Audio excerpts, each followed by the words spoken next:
একদিন আমি বাসায় একা ছিলাম এবং আমার গার্লফ্রেন্ডের সঙ্গে ভিডিও কলে কথা বলছিলাম। তখন আমি খেয়াল করলাম চাচি নীরবে আমাকে লক্ষ্য করছিলেন। আমি যখন কথা বলা শেষ করলাম তখন চাচি এসে আমাকে জিজ্ঞেস করলেন, রাহুল, তুমি কি করছিলে? আমি একটু দ্বিধায় পড়ে বললাম, কিছু না চাচি।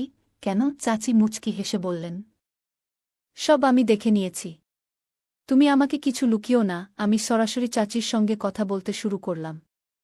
চাচি হেসে বললেন, আচ্ছা, এই সব কবে থেকে চলছে? আমি বললাম, চাচি, এখন আপনাকে কি বলবো? তখন চাচি বললেন, এসো আমার সঙ্গে আমার ঘরে চলো। আমি চাচির সঙ্গে তার ঘরে গেলাম।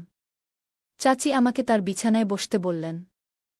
তিনি বললেন, রাহুল, তুমি তো এখন অনেক পরিণত আর শক্তিশালী হয়ে গেছ। তোমার চাচাকেও ছাড়িয়ে গেছ।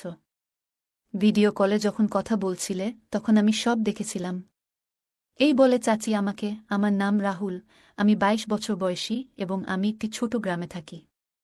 আমাদের পরিবারটি একটি যৌথ পরিবার, যেখানে আমি, আমার বাবা মা, আমার চাচা এবং চাচি একসঙ্গে থাকি।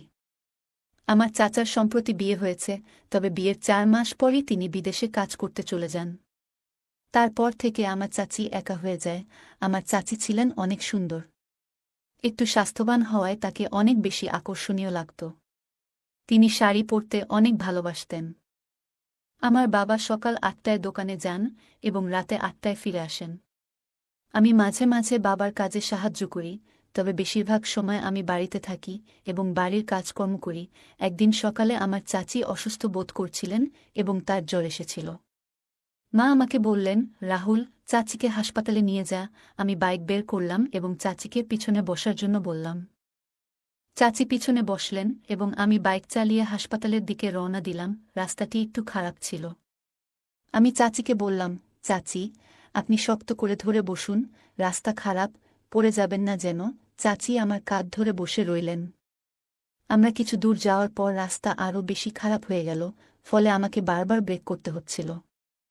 সেই সময় চাচি আমাকে আরও শক্ত করে ধরেছিল। শেষ পর্যন্ত আমরা হাসপাতালে পৌঁছালাম। ডাক্তার চাচির স্বাস্থ্য পরীক্ষা করলেন এবং কিছু ওষুধ লিখে দিলেন। চাচি ধীরে ধীরে সুস্থ হয়ে উঠলেন। সেই দিন থেকে আমি উপলব্ধি করলাম যে পরিবারের প্রতি দায়িত্ব পালন করা আমাদের সবার কাজ। সকালবেলার পরিবেশটা বেশ মনোরম ছিল। চাচি হালকা জ্বর নিয়ে বিশ্রামে ছিলেন। আমি ওষুধ আনতে বাজারে গিয়েছিলাম। ২০ মিনিট পরে ওষুধ নিয়ে বাড়ি ফিরে এলাম। চাচি নিজের ঘরে শুয়ে পড়লেন আর আমি বারান্দায় বসে থাকলাম। মা আমাকে জিজ্ঞাসা করলেন, রাহুল, ডাক্তার কি বললেন? আমি বললাম, মা, ডাক্তার বলেছেন চিন্তা